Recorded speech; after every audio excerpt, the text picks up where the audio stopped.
तो चलिए अपने मशीन लर्निंग यूजिंग पाइथन का जो कोर्स है उसमें हम लोग नेक्स्ट पार्ट में आज मूव कर रहे हैं और उस कॉन्सेप्ट का नाम है ट्रेनिंग एंड टेस्ट डेटा। तो जिन लोगों ने पहले भी मशीन लर्निंग के बारे में पढ़ा होगा तो सब लोगों ने देखा होगा कि बार बार हम लोग क्या करते हैं जब भी मशीन लर्निंग का कोई मॉडल या प्रिडिक्टिव मॉडल बनाते हैं तो अपने डेटा को दो पार्ट में ब्रेक कर देते हैं। ठीक। और एक पार्ट को हम लोग बोल देते हैं ट्रेनिंग डेटा और दूसरे पार्ट को हम लोग बोल देते हैं टेस्ट डेटा। तो इस particular training and test data को लेक्चर को मैंने दो पार्ट में डिवाइड किया है। पहले पार्ट में हम लोग ट्रेनिंग एंड टेस्ट डेटा के कॉन्सेप्ट को समझेंगे। ठीक। और सेकंड पार्ट में इस पर्टिकुलर कॉन्सेप्ट को हम लोग पाइथन में यूज़ करेंगे और उसको यूज़ करके एक अपना प्रिडिक्टिव या मशीन लर्निंग मॉडल डेवलप करेंगे। तो चलिए पहले हम लोग पार्ट वन की तरफ मूव करते हैं। सबसे पहले समझते हैं why do we split data into training and test data, कि हमें अपने डेटा को ट्रेनिंग एंड टेस्ट डेटा में कन्वर्ट करने की सबसे पहले हम लोग देखते हैं कि why do we split data into training and test set.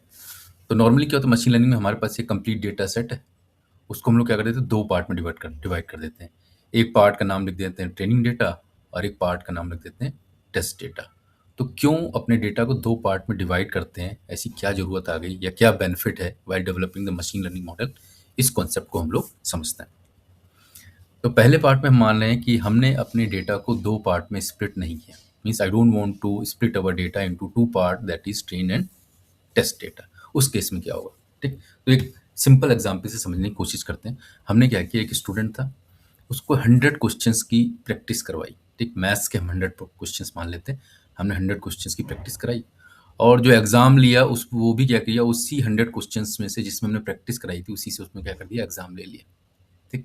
Exam लेने पे मान लीजिए उसके क्वेश्चंस की एक्यूरेसी कितनी आ गई, उसके सेम 100 क्वेश्चंस आपने दिया तो उसके मार्क्स मान लीजिए अप्रोक्सीमेटली 100% ही आ गए।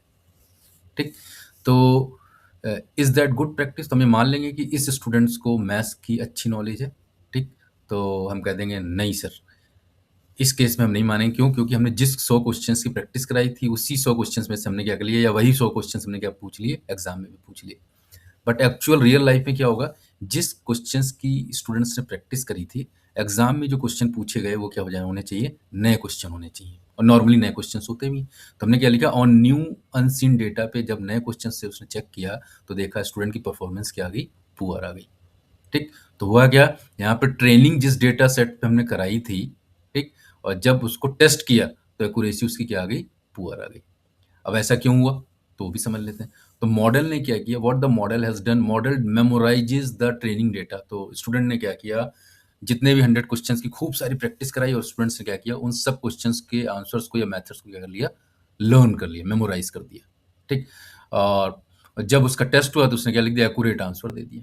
ठीक। बट जैसे ही उसको नए क्वेश्चंस मिले आंसर में, ठीक, तो उसने उसकी परफॉर्मेंस क्या हो गई, पुअर हो गई।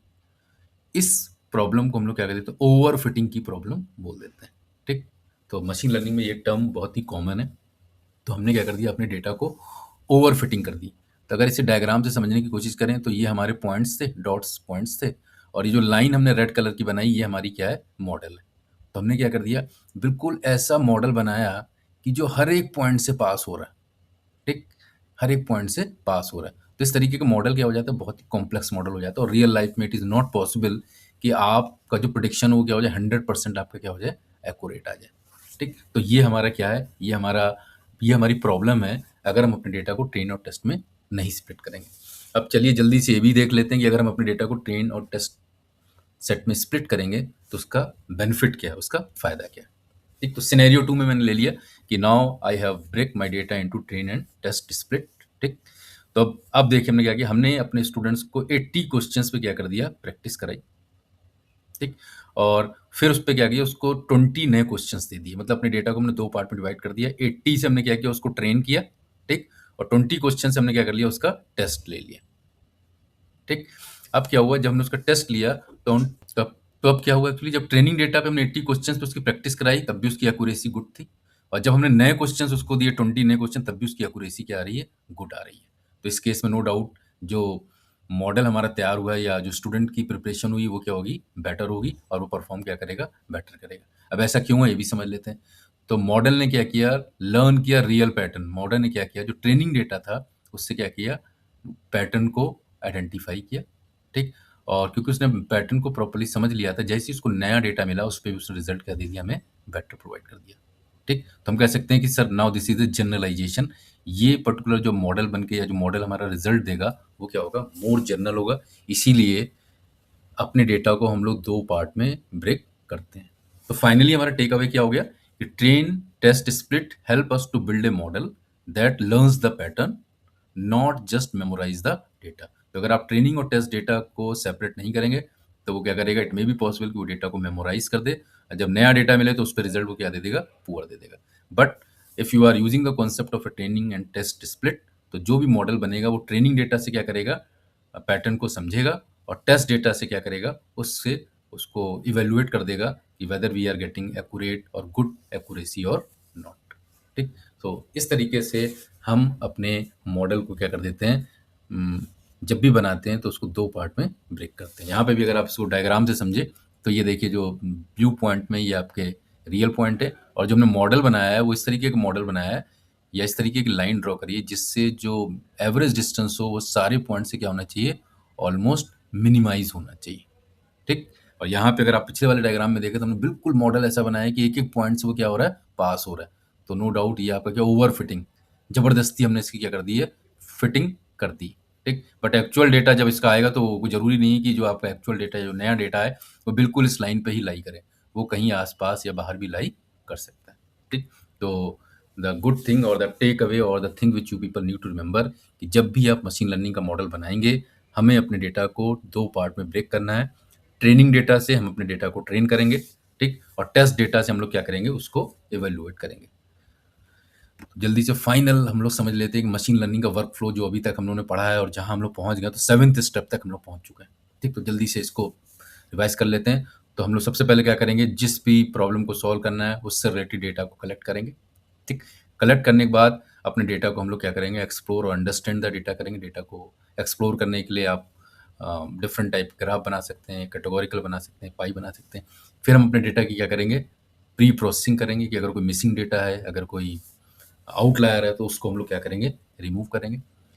4th स्टेप में हम अपने डेटा को 2 पार्ट में ब्रेक कर देंगे, training data and test data. Normally लोग कह देते हैं ट्रेनिंग डेटा 80% होता है और टेस्ट डेटा आपका 20% हम ले सकते हैं। फिर हम लोग क्या करेंगे, अपने डेटा को ट्रेनिंग डेटा यूज़ करके या 80% डेटा यूज़ करके अपने डेटा को क्या करेंगे, ट्रेन करेंगे, और इस तरीके से अपना मॉडल या लीनियर रिग्रेशन मॉडल यहाँ पे हमने आपने क्या कर दिया, उसमें बना लेंगे। बनाने के बाद हम क्या करेंगे, फिर हम अपने टेस्ट डेटा से प्रेडिक्शन करेंगे, ठीक? प्रेडिक्शन करने के बाद तो जो ट्रेनिंग डेटा से जो एक्यूरेसी आई थी और जो टेस्ट डेटा से एक्यूरेसी आई थी, अगर दोनों एक्यूरेसी ऑलमोस्ट इक्वल हैं, ठीक है, दोनों एक्यूरेसी अगर आपकी ऑलमोस्ट इक्वल हैं, तो हम कह देंगे हमारा मॉडल क्या है, our model is good. But अगर ट्रेनिंग डेटा से जो एक्यूरेसी आ रही है और जो टेस्ट डेटा से एक्यूरेसी आ रही है, उनके बीच बहुत ज़्यादा डिफरेंस आ रहा है, ठीक, it means the evaluation of our model is not good. तो इस तरीके से हम डिसीजन लेते हैं कि हमारा मॉडल प्रॉपर है या फिर नहीं है, ठीक? तो I hope training and test data हम लोग क्यों ब्रेक करते हैं, that concept is clear to all of you. If you have any question you can ask. Second part में हम लोग एक डेटा सेट लेंगे, उसको ट्रेनिंग एंड टेस्ट डेटा में ब्रेक करेंगे। अब ब्रेक करने के बाद फिर अपना एक मशीन लर्निंग मॉडल बनाएंगे, और उस मॉडल से फिर हम लोग क्या करेंगे, प्रिडिक्शन करेंगे। And these all things we will do while using Python programming language. So that's all for today. Thank you so much.